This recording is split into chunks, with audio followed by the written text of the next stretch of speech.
how to play, but you know, I was so young, I forget what they do. Yeah.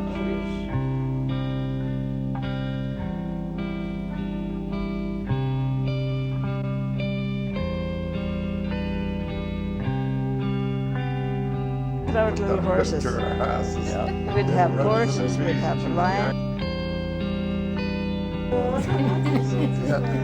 I don't know, it's something bad.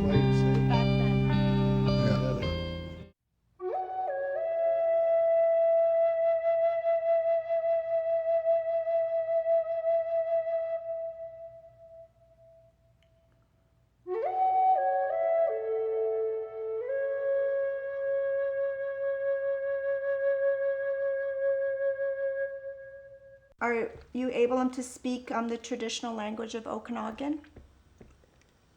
Well, when I first went to school, I never knew one word of English. Let's put it that way. How far the Okanagan goes, I mean, there were some bones found in the Kootenai, so that's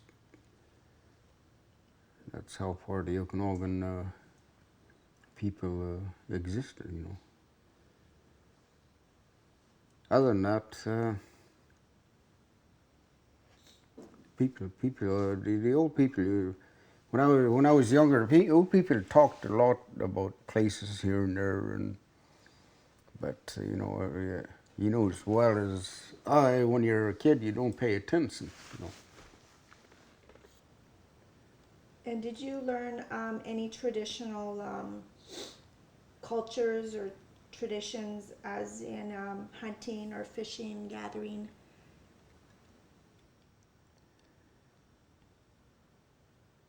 Well, lots of hunting. We had to hunt to eat, so I mean to survive back then. Fishing, well, we done a lot of fishing and you know, hunting and fishing and picking berries. It's all seasonal, so I mean you get to do all this, picking berries and picking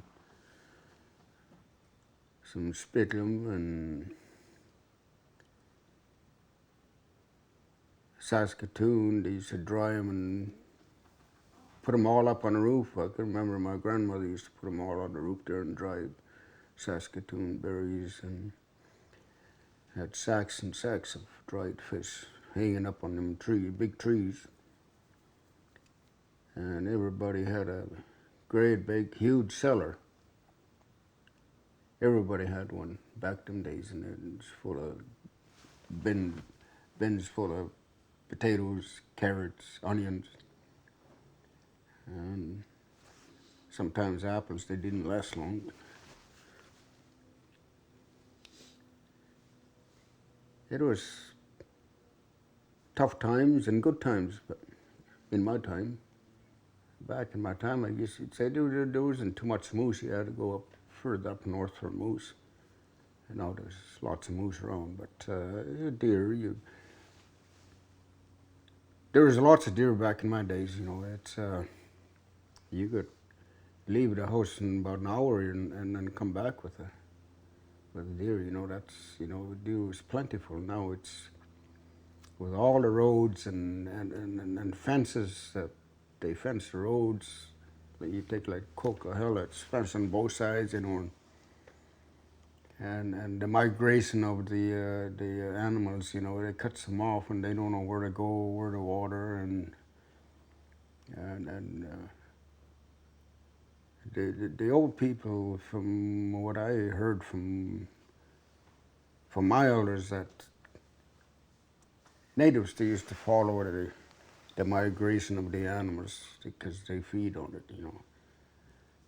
And they go where there's fish. They everything's timed right. The berries, you know, berries when they're ready, they're there, and when the fish are ready, they're there, and the hunting and the migration of the animals, they know where they migrate to their path, you know. So that's how they exist, I guess. And now we've got all these roads and fences up, you know. It cuts off all the migration of the animals. So therefore, and they're also getting killed by cars and people are hunting them on, what do you call them? Recreational little vehicles, what do you call them things? ATVs, or, yeah. Do you remember some of the spots you went? Spots, oh, we've hunted Grouse Mountain, Glutley. That's how close the deer were, you know. And you didn't have to go very far if you want to, you know, go a little further. You go up towards Terrace or Bear Creek and Jack Pine Lake. And deer was plentiful back them days, you know. Now if you want to go hunting, you gotta hunt.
How to play, but you know, I was so young, I forget what they do.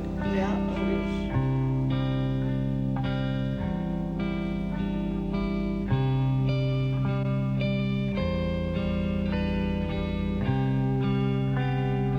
Our little horses. We'd have horses, we'd have lions. I don't know, it's something bad.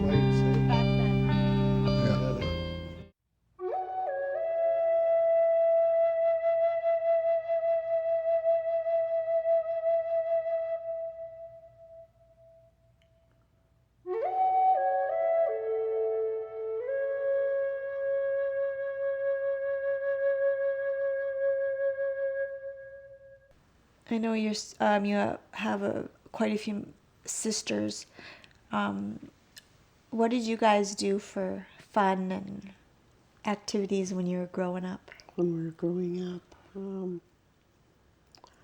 Actually, my sisters were off in residential school in Cranbrook for many years after our mum passed away, so I didn't really know them too well. You know, just maybe when they came back in the summer. I don't remember them coming back at Christmas time or anything, but just as they got older, and I know we were very, very close to my sisters, but just basically I think being together and visiting because I was probably much younger than them, so we didn't do a lot of things, you know, like as play any sports together or anything like that. But a lot of, you know, a lot of sewing. I guess we did a lot of that together, and craft making and stuff like that. We did a lot of that. And you talk about living with your grandparents. What kind of personalities were they? What do you remember how they did things? How are they a part of the community? And Grandpa and Grandma owned quite a few acres, and they did a lot of gardening, you know, and then harvested in the fall to, you know, for the winter foods and stuff. But I remember we used to come over to my aunt and uncle's place over here, over to near McDougall Creek here. Grandma and Grandpa lived on Old Okanagan Highway, so we used to come over to McDougall Creek here. But in the wintertime, I remember we used to come in a sled pulled by horses, and we'd all be on the back in the hay coming over there. And then I remember them sitting and playing cards. They played cards, and I can't remember if, I remember they used to play cards, and I remember Grandma used to like to listen to the hockey games on radio. Them days it was the Kelowna Packers. She was quite a fan there. And all of us kids just kind of played around while they did that. Some were playing cards, some were cooking, and it was quite a big event because we'd stay till really late at night. And I remember some were perming their hair, and so it was quite a lot of activity in the house.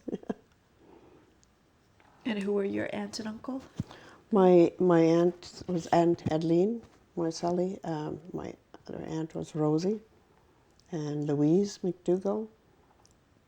Those are the ones I remember. I think that's because they had families close to my age, eh? Yeah. And in the same area, you guys all kind of lived? Yeah, we all lived close by one another. I know that you and your sisters are great at telling stories and love telling stories. And this is typically a very native practice anyway. Who do you think from your families was the storytellers? And Okay. Uncle Archie was a good storyteller. He sure kept your attention, whether it was true or some of them weren't. But he was a great storyteller. And I think part of our comes from my Syilx family, my aunts and my uncles. I remember them telling stories, but I'd understand a little bit of it. But I remember going down to my grandma Nancy's place, and there was always somebody there. One night I remember there was Lily Abel, my Aunt Emma, and my other Aunt Virginia, and my dad and my Uncle Charlie were there. There was 5 of them, and my grandma. I went down to visit my dad there, and I remember them telling a story. Well, it was all in Indian, and I grasped little bits and pieces, but they were telling these stories, and it went on for about 3 hours. And well, I remember Lily and my Aunt Emma were kind of laying on the same bed.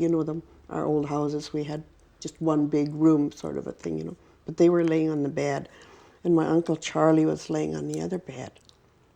And when they were talking, well, Lily'd sit up on the bed and she'd say a few words, and then they'd all crack up and lay back down and just laugh and laugh. It was so good to see that, you never see that anymore, but they were all talking in Indian, and whatever the story was about, it was very funny to them, I guess.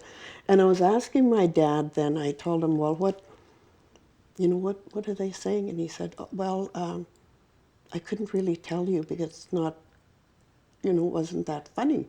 But expressing it in Indian was totally different. Well, and even they got Grandma laughing too. She was really laughing there. So that went on for about 3 hours, and right till today, that's one of the things I really remember, that special time, and really wishing I knew what they were talking about, because it was pretty funny.